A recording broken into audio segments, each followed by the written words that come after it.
Good morning, everyone. Welcome to this new series of the webinar on the corporate tax. We start this event with the national anthem of UAE. So we follow with the national anthem. Syed, can you play that?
Good morning, everyone. Welcome to the Crowe, this event about the corporate tax. And as you all of you know that it's like today in current scenario, it is a very hot topic.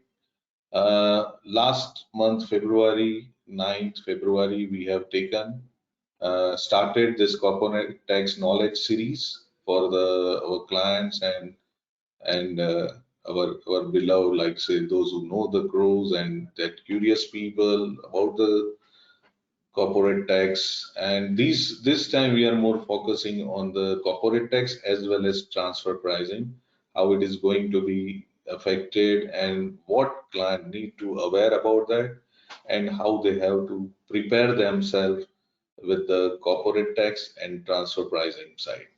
So today's agenda is impact of corporate tax on transfer pricing, right? And practical challenge for the transfer pricing, like comparison with the countries, multiple countries presence, how it is benefited, and how it is going to be calculated at consolidated level. Three-tier transfer pricing documentation is very important things. Once the transfer pricing will be here, that practice, then you have to start with the master file, CBCR reporting, and local files are there. So that need to be prepared. What will be there that our panelists will explain you about that. Summary of transfer pricing in the Middle East region. So overall, the transfer pricing is already there in the Middle East region, which we will highlight how it works and how it will be applicable to each. Because if you see that Middle East, they are well connected. There is a very related party transaction between the Middle East countries. So what you need to take care and how you manage this transfer pricing with a related party into the Middle East also. At the end, like how should companies prepare themselves for the new upcoming tax regime of the direct tax of the corporate tax and what they need to take care in that. And then the closing remark by our partner, Mr. Marcus.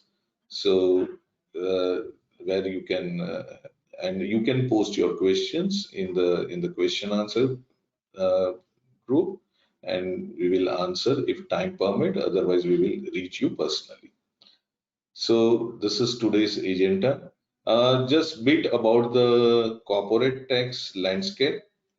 UAE has joined OECD BEPS in the May 2018, and they joined as a like to have a future planning about the coming into the tax regime, direct tax regime.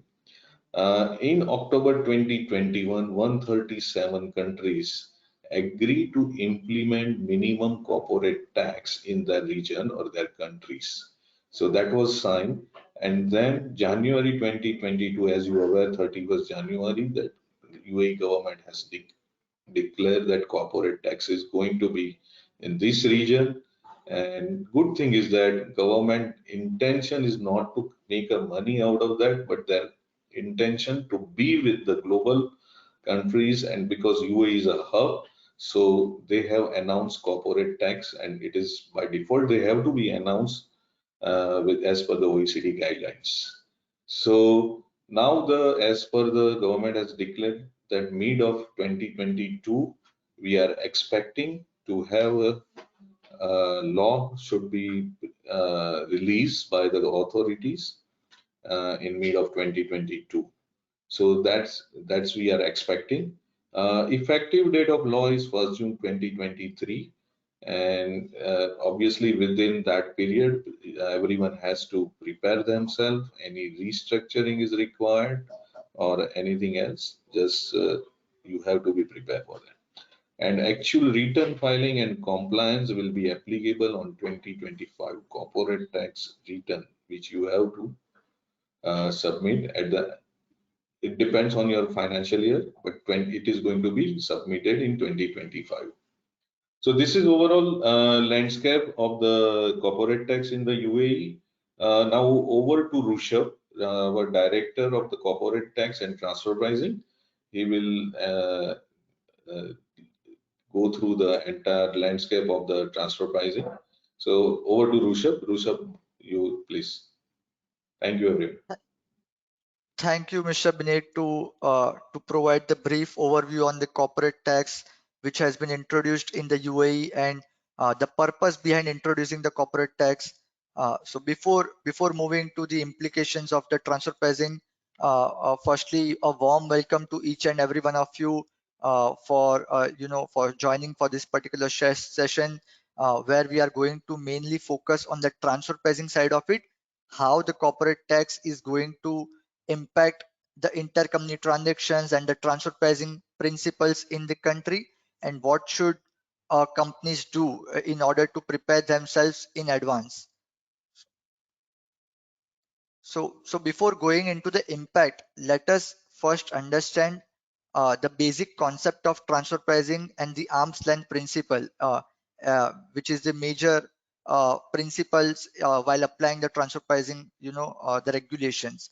So transfer pricing is particularly the prices that has been prices for the intercompany transactions that has been undertaken by the multinational companies, by the group of companies amongst each other.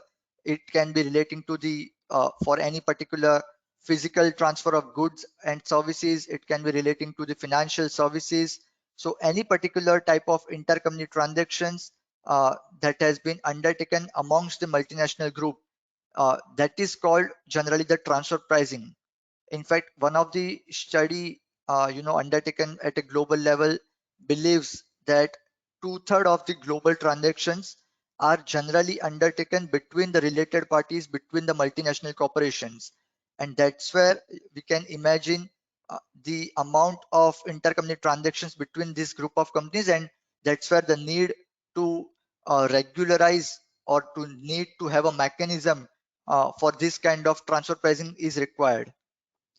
Now the immediate next questions can be that how do someone can ensure that the transfer pricing between the related party transactions, is it in line with the fair market value principle? And that's where the concept of arm's length principle has been originated. So the arm's length principle in a layman's term is the fair market value, uh, be it a transactions value that has been undertaken or had been undertaken as if the transactions were undertaken between the two independent entities. So for any particular related party transactions, it is important to justify that pricing is in line with the arm's length principle. Pricing is undertaken as if the transactions has been undertaken amongst the independent entities. This is a fundamental principle while implementing the transfer pricing principles, and we have to justify before the tax authorities and maintain certain documents to justify that. A brief overview on the OECD's base erosion and profit shifting action plans. So while we discussed the importance of the transfer pricings and what is the rationale to regularize its particular pricing. Similar need has been felt at a global level, wherein many of you must be aware that Organization of Economic Cooperation and Development is one of the body which provides frequent guidance on this particular topic, on try to regularize the taxation aspect at a global level, and a need has been felt to implement a tax transparency principle and the transfer pricing principles at a global level, wherein OECD came out with 14 to 15 action plans in 2015. And most of the action plans, if you can see on my screen, that relates to either the substance requirement or the transparency requirement or the transfer pricing requirements. So at the end, the fundamental objective of OECD is to achieve a tax transparency to, so all the countries get the fair share of revenue from, from the income generated in its own country, from the transactions undertaken in its own country. And that's where OECD came out with this particular action plans. In these action plans, action plan 8 to 10 and action plan 13 specifically relates to the transfer pricing principles, which we are going to deep dive in detail as well. Especially the action plan 13, that is country by country reporting, which has already been implemented by UAE from 2019 onwards, and which also suggests that a country should implement a 3-tier transfer pricing documentation in order to, for the taxpayers to justify their intragroup pricing. And just a recent announcement, what Mr. Binit also mentioned, that in October 2021, 137 countries came together to agree to implement the minimum corporate tax of 15% at a global level. Again, that is a step ahead in implementing the tax transparency and try to remove the tax avoidance at a global level. And therefore, there is a significant requirement for multinational companies, especially having operations in more than one country, to ensure that the transfer pricing principles have been followed for their intragroup transactions. While we discussed the importance of the topic and the rationale behind introducing the tax transparency issues at a global level, let us understand by way of an example how corporate tax is going to impact the transfer pricing. Because our main intention is that since UAE has introduced the corporate tax in UAE, how the transfer pricing is going to be impacted. So we have created two situations here, situation 1 and situation 2 here in this particular slide, assuming that entity A and entity B, which is in KSA and UAE, are both related party for this particular example. In this situation 1, KSA entity is selling goods to UAE entity, let's say at US dollar 910. It can be any particular goods or services. While selling goods at 910 to UAE entity, KSA entity has incurred cost of goods sold, let's say at $700. At the same time, they have incurred certain additional administrative or marketing cost of $200, and thereby earning a profit of $10 in KSA. Applying a corporate tax rate of 20% in KSA, KSA entity would be required to pay US dollar 2 in KSA with respect to the corporate tax. Coming to the opposite side, that is in UAE, which has purchased the goods at $910 from KSA entity, is reselling those goods to a third party entities, let's say at $1,350. At the same time, it has incurred certain administrative and marketing cost of $300, and in turn it is making a profit of, let's say, $140 in UAE. Now applying a corporate tax rate of 9% in UAE entity would be required to pay corporate tax of $12.60 in UAE. That's in situation 1. Now coming to situation 2, wherein we have kept all other aspects constant.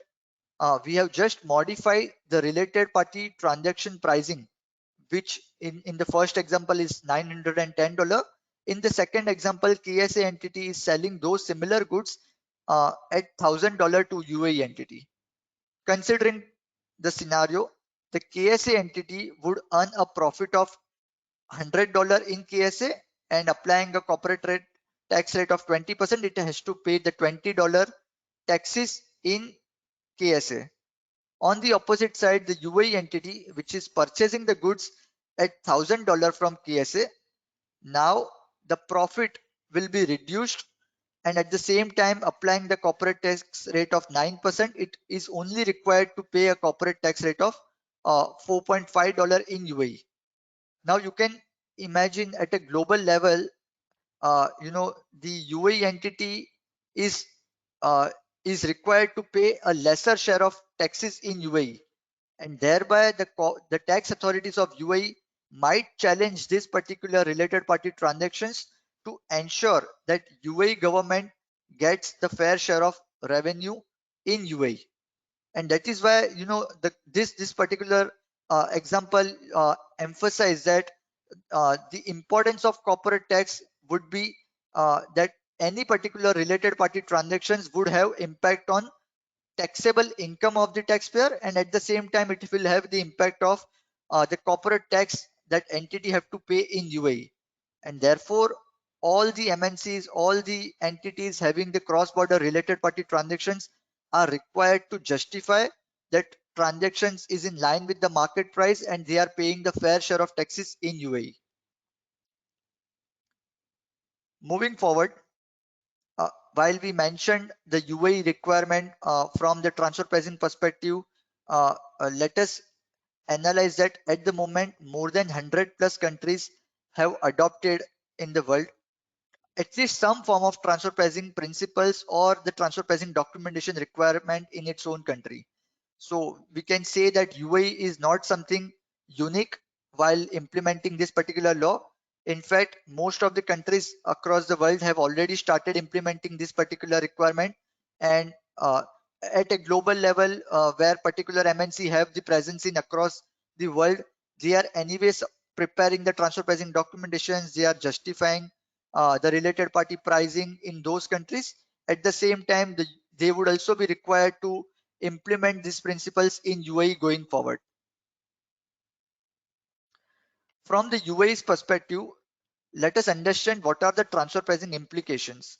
So mainly if we broadly analyze that all the intercompany transactions between amongst the multinational group would be impacted with respect to this corporate tax announcement and the transfer pricing principles announcement. And therefore, as we discussed that all the related party transactions of a particular group needs to be justified, needs to be documented well in advance as to how they are justifying a particular related party transactions. At the same time, the tax authority of UAE would also have increased in concerns that whether they are getting the fair share of taxes in UAE or no, because of the introduction of the corporate tax, it would be the primary objective of the UAE tax authority to ensure that it gets the fair share of revenue, and possibly we may see the aggressive scrutiny or the tax audit in the future from the authority to ensure the taxpayers are paying the fair share of taxes in UAE. At the same time, while we still await for the detailed legislations from the corporate tax as well as the transfer pricing perspective, UAE ministry has already clarified that transfer pricing principles is going to be in alignment with the globally accepted principles, and therefore we have always seen that UAE generally adopts the OECD principles, OECD guidance in terms of country by country reporting or in terms of other tax transparency principles. We expect the similar requirement, the similar principles of OECD would also be implemented by UAE. Definitely, we have to wait for the detailed law, but by that time, we can say that the principles are going to remain the same, and therefore multinational corporations shouldn't wait for the detailed law. They should start implementing, or to make an exercise as to how to justify the related party pricings. And we strongly recommended to revisit the existing transfer pricing policies and start preparing the intra-group agreements and the transfer pricing documentation now onwards, even though the rules are going to be implemented from 2023 onwards.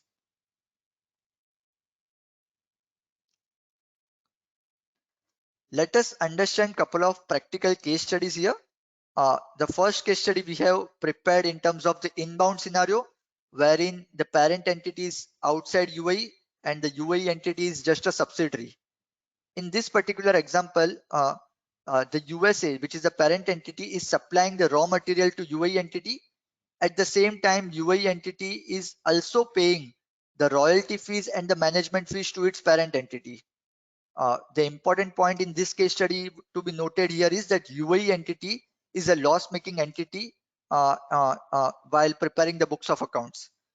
Thereafter, the UAE entity, which is just a distributor, is supplying those goods to a third-party entities in across the Middle East. Now, from the transfer pricing principles perspective, the few immediate concerns or the challenges that would arise is how to justify so many intra-group transactions like payment of royalty fees, payment of management fees, payment for raw materials to his USA entity. There are lot many related party transactions, but at the same time, how to justify these transactions, especially when the UAE entity is incurring losses. That's a quite typical challenges while in the transfer pricing implementation perspective, and many of the UAE entity would be who would be incurring the losses. They should ensure that they are uh, documenting the facts of all these transactions to justify these transactions. Otherwise, the tax authority's immediate concern would be that while you are incurring losses, uh, how principally that you are eligible to pay the royalty and the management fees. At the same time, globally, the royalty and the management fees is quite the complex issues from the transfer pricing perspective, wherein the tax authorities generally challenge, the payment of royalty and the management fees. What are the benefits that UAE entity has received from the parent entity while paying this particular royalty and the management fees? Whether any separate benchmarking exercise has been conducted for royalty or the management fee transactions to justify the arm's length principles. These are typical challenges that MNCs are facing in this particular fact pattern of inbound scenario. And at the end, it would be important to to document the important terms and the conditions of the transactions. What is the role of UAE entity and the parent entity? Maybe the parent entity would be supplying some technical know-how or some kind of advisory to the subsidiary entity which is in UAE, but it's important to document this aspect. So there is no issue while undertaking these commercial transactions. Tax authorities generally do not challenge the commercial rationale, but from the important perspective, MNC perspective, it's important to document the facts, undertake the benchmarking studies on the global database, and justify the intragroup pricing. Similarly, in the outbound scenario, in the next case study, where the UAE entity is the parent entity and having the subsidiary in KSA, which is the distributor entity for distributing the goods to the Africa. In the UAE entity, in this particular example, is supplying finished goods to the KSA subsidiary entity. At the same time, it has provided interest-free loans. That is something common issues what we have experienced in UAE, that whenever there is a UAE headquartered MNCs, they generally may have provided certain interest-free loans. They might have provided certain free of cost services like IT services or admin or HR services to a KSA entity. But at the same time, they have not charged any particular remuneration or the consideration for the loan or for this particular services. Now, the immediate concerns that may arise from the tax authority is as to why the UAE entity is not charging any interest or service fee for this particular services given to its subsidiary entity. Because from the tax authority perspective, if the UAE entity charges any considerations, that would be the taxable income of the UAE entity, and UAE entity in turn would have to pay certain corporate tax in UAE. But by not charging any interest or service fee, uh, that UAE tax authority is losing out its fair share of revenue, and therefore it's important that this kind of transactions needs to be re-evaluated and to ensure that appropriate transfer pricing policy has been set up in the MNCs. Especially OECD has also released guidance on the financial transactions couple of years back, especially for loan related transactions or any particular financial transactions, it's important to determine the credit rating, determine the borrowing capacity of the subsidiary entity, and thereafter it's important to determine what is the arm's length consideration for this kind of transactions. These are the typical transactions which generally we experience in UAE fact manner, and it's important to revisit this kind of transactions.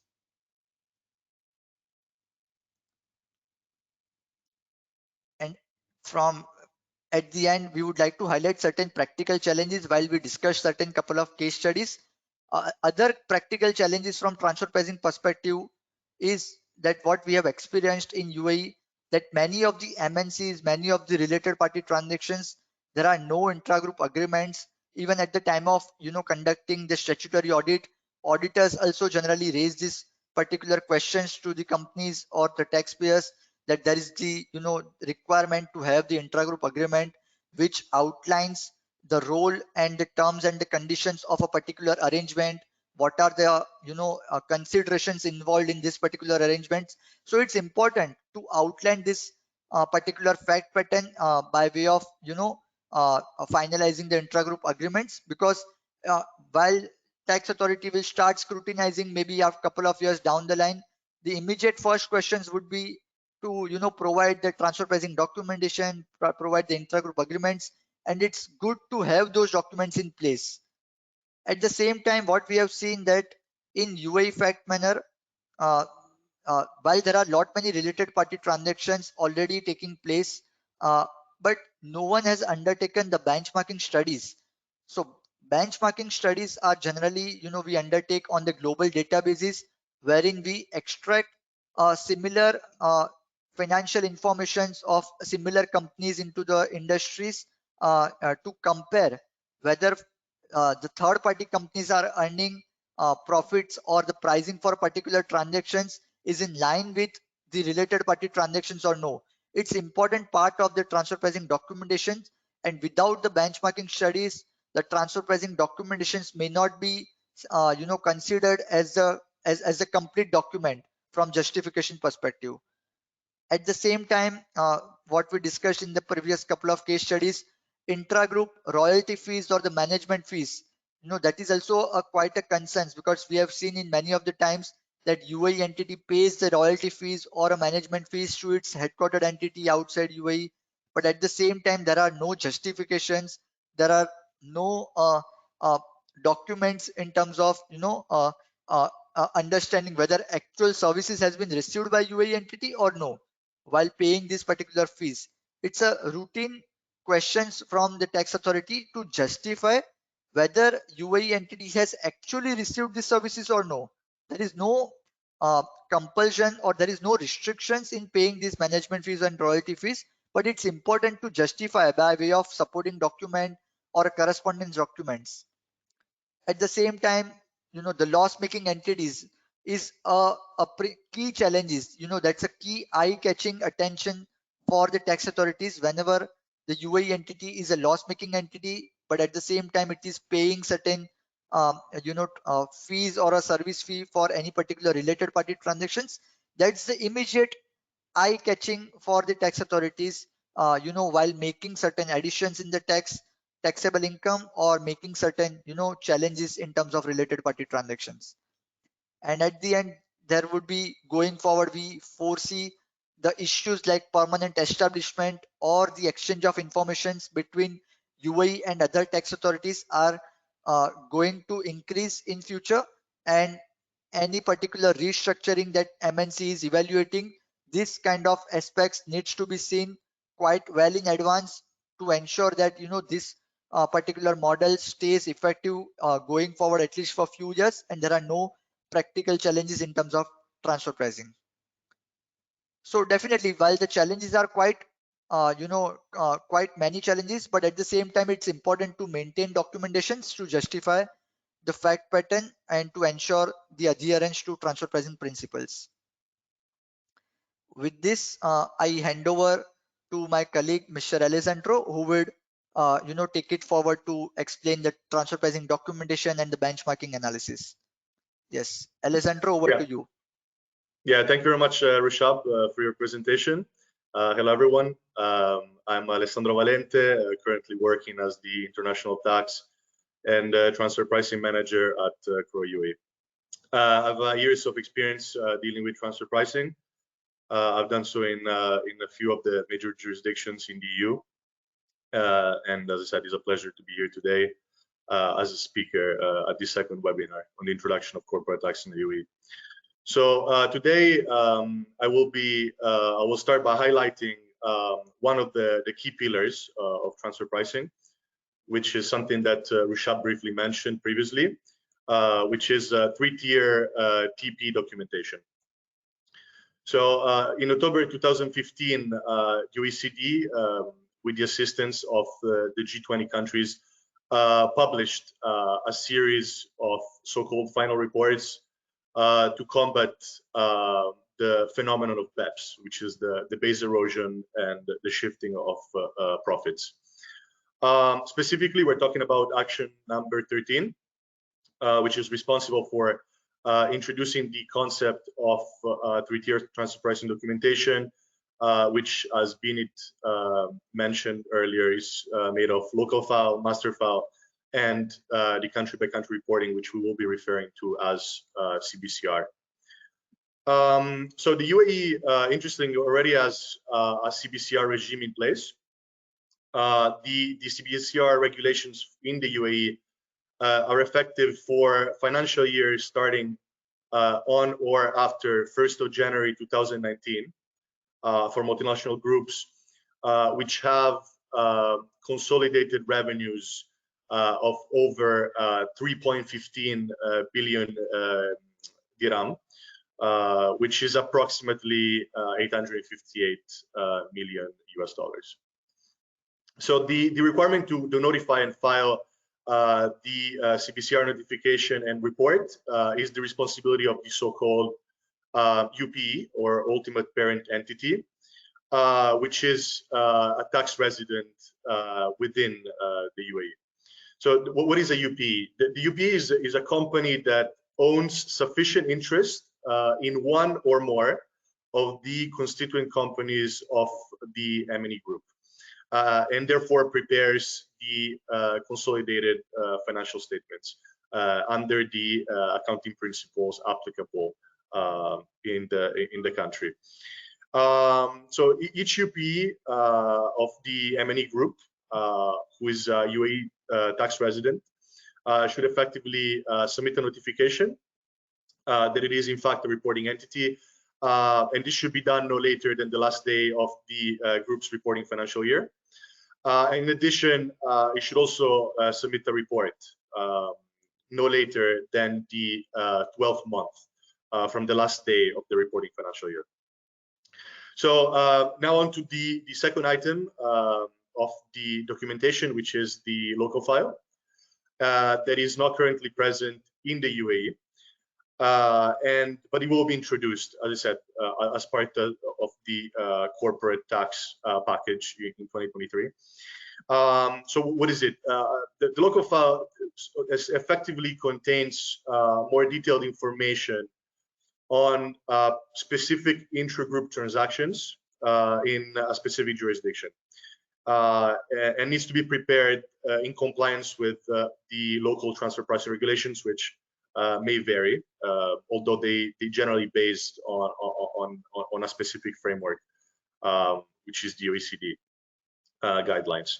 And then finally, we have the master file, which is the most comprehensive of the three documents, and should include the general information about an M&E's business, as well as an overview of basic transfer pricing approaches. Generally, or I would say actually specifically, the master files should reflect the organizational structure, a description of the business processes, a description of the intangibles that the M&E owns, then a list of intra-group financial transactions, and finally the M&E's financial and tax position. Let's now move to TP benchmarking. I will briefly touch upon this subject in this slide. Rushab already provided some background for this, but it is one of the, as you said, crucial pillars of the transfer pricing. So I think it's worth mentioning it and kind of understanding how it works.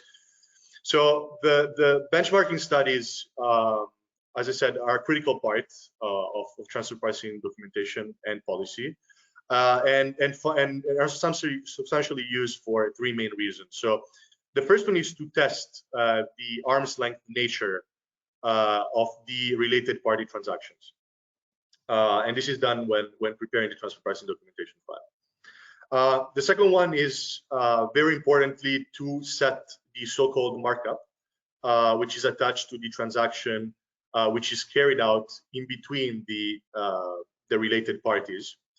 And finally, and most importantly, to determine the arm's length range, to provide an estimate of the arm's length price that will then be presented to the tax authorities and discussed and likely and hopefully agreed with them.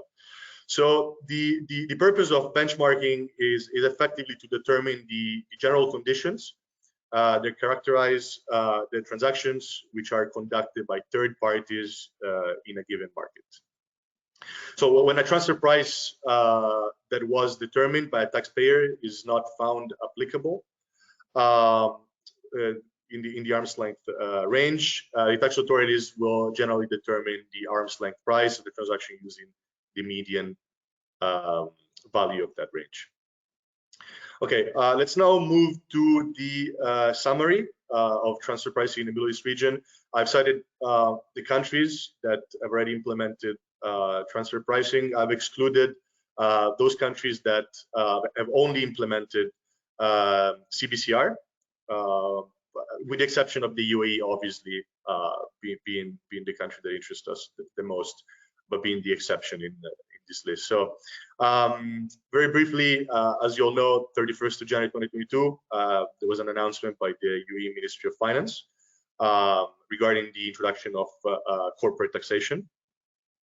And as part of this introduction, transfer pricing legislation was announced that it will be introduced, as it was the case for other GCC countries like Saudi Arabia, which also introduced transfer pricing along with this corporate tax package.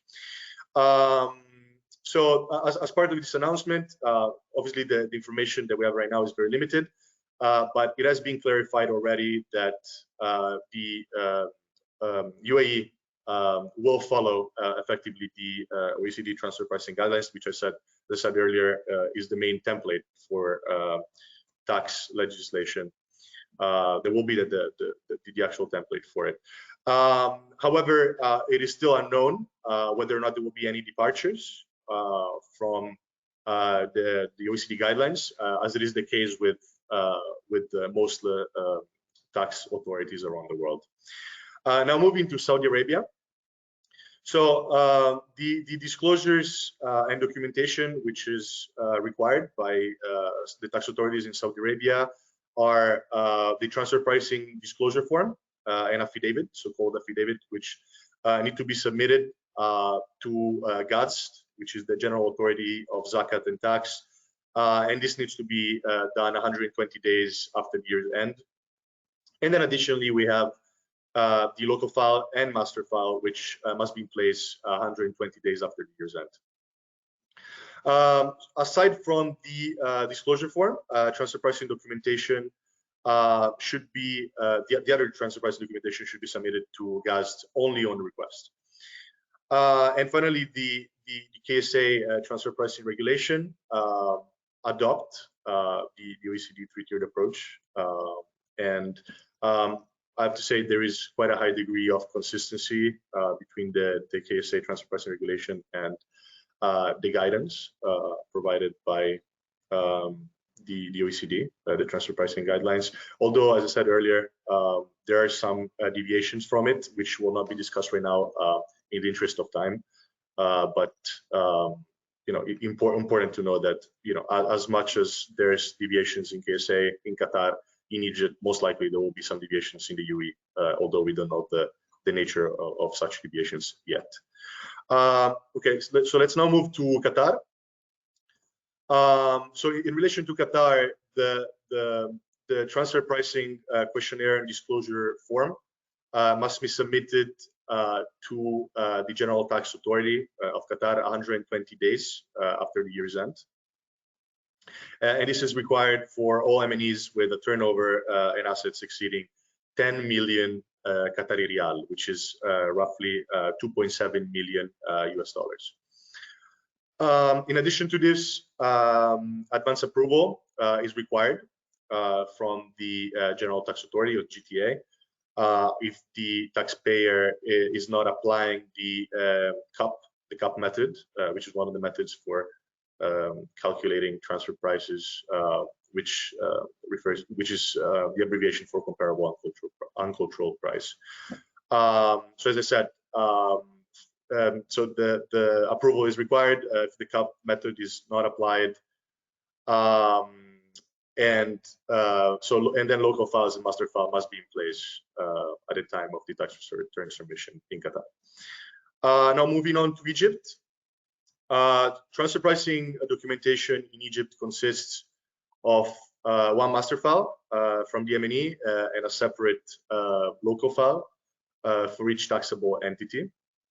And they must be submitted to the Egyptian tax authorities within 60 days of the submission date for tax returns.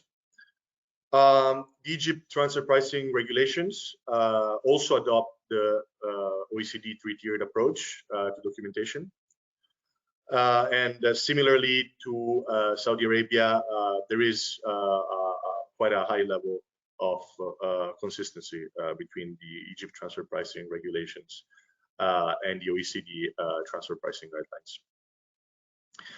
Now, finally, to the last and I believe most interesting part of this presentation, which is how should companies effectively prepare for the introduction of transfer pricing in the UAE, but generally, I believe these rules could be applied pretty much in all situations and in all countries. So we have to remember that the main challenge that characterizes the development of transfer pricing legislation is effectively the protection of the tax base.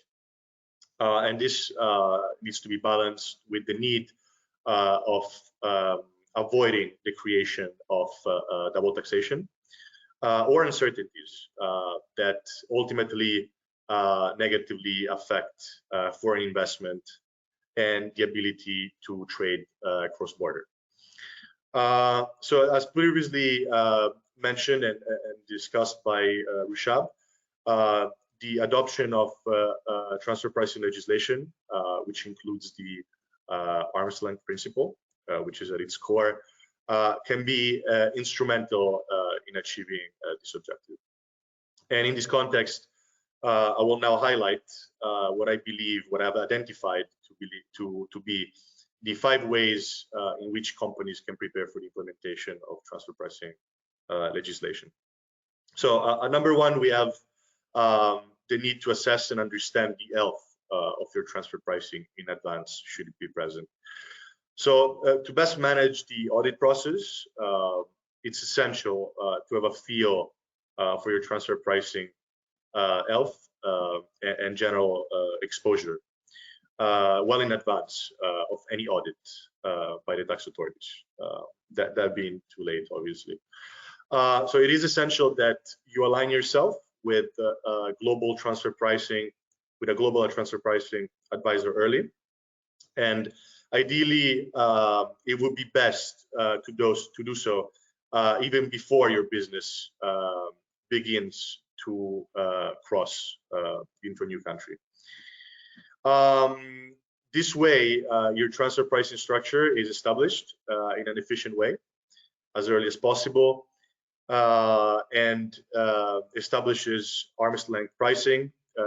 It incorporates it into your accounting, and then develops potential intercompany legal agreements. But in any case, regardless of whether you have a transfer pricing audit currently ongoing, it's essential that a transfer pricing professional reviews your transfer pricing strategy and advises you on any possible deficiencies who could arise and therefore can be corrected. The second is to remain current with the annual transfer pricing documentation.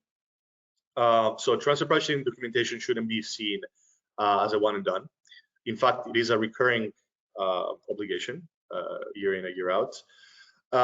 And it is the very language of the in the regulations that brings the need to report an analysis to be prepared every year around the time of your tax return filing. And this is so that or to ensure that the arm's length pricing is accurate. There are generally 4 main advantages to have annual documentation, transfer pricing documentation, which is accurate pricing on all international tax forms, obviously protection from penalties, a position of strength when negotiating with tax authorities, and then a practical hurdle, which is the avoidance of mixing various fiscal years, which happens. The third element is to implement transfer pricing recommendations into the accounting systems. So generally, the arm's length transfer pricing that has been independently calculated and benchmarked to the marketplace should ideally be incorporated into your company's business practices. So when you include these calculations into your accounting systems, that's when you truly add the real substance behind the study and the recommendations, and pretty much obtain all the benefits from it. We then have like building additional substance to support transfer pricing. So this is advice 4. So once your arm's length pricing is calculated and implemented into your accounting system, you have effectively minimized your company's global tax exposure and potential penalties on adjustments. So to bring it a step further, companies can integrate transfer pricing practices into a company's policies and procedures manual, and draft legal agreements between the parties involved in the intercompany transactions. And then finally, to walk into the audit in a position of strength. So everything that we just discussed allows companies to be optimally prepared for audits, and to be able to support their position in front of the tax authorities. All the preparation I just suggested will help companies to walk into the transfer pricing audit with clarity and confidence, and definitely in a position of strength. So I would now like to end my presentation here. I will leave the floor to Marcus, who will provide us with some insightful closing remarks. Thank you very much. Well, thank you, Alessandro, and also thank you for the attendees to stay until now. So basically, I'm just going to give a closing remarks, and if you have any questions, first of all, sorry, Roshab, can you go back to the previous slide, please? Thank you. If you have any questions, then basically there are you can go back to the invitation, and you can send us an email. Now, first of all, my closing remarks here is that why we actually organized the transfer pricing topic and link it to the corporate tax, right? So basically, what we have seen so far is that you know, the transfer pricing documentation, so the documentation requirement will be stated in the corporate tax regulation, and it is already stated as well in the FAQ. And this is also in alignment with the other GCC countries regulation, as Alessandro has outlined earlier. Now, I think this will be an important consideration for multinationals who are active in the UAE, not only having presence but maybe also active in the UAE, let's say trading wise, to look at the transfer pricing documentation either in their home country, or if they have presence in the UAE, maybe they might want to start considering, okay, is there necessary local file that needs to be implemented here, or they might want to look at the transfer pricing policy that is already in place in the group. Now there has been, I mean, UAE being the hub for international businesses. I'm sure there are already a lot of transfer pricing arrangement that is already in place as we speak now.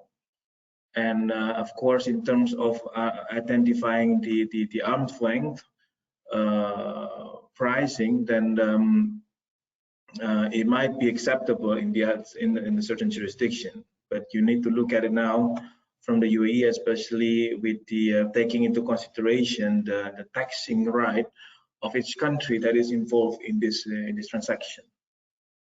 So for those of you who actually have more questions on this and would like, let's say, our support in looking at the benchmarking part or even documentation that that will be required in the future, we are here to support you.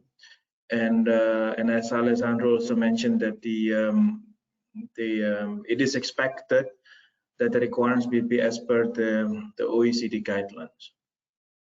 So this is something that we can also already start, let's say, looking and supporting companies in preparing certain documentation while waiting for the documentation or the regulation to be issued, right?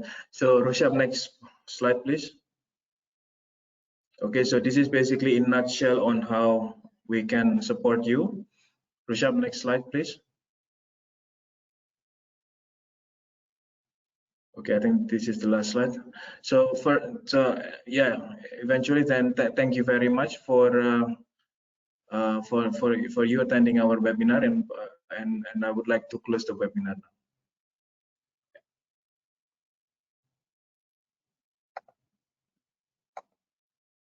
Thank you. Thank you, everyone.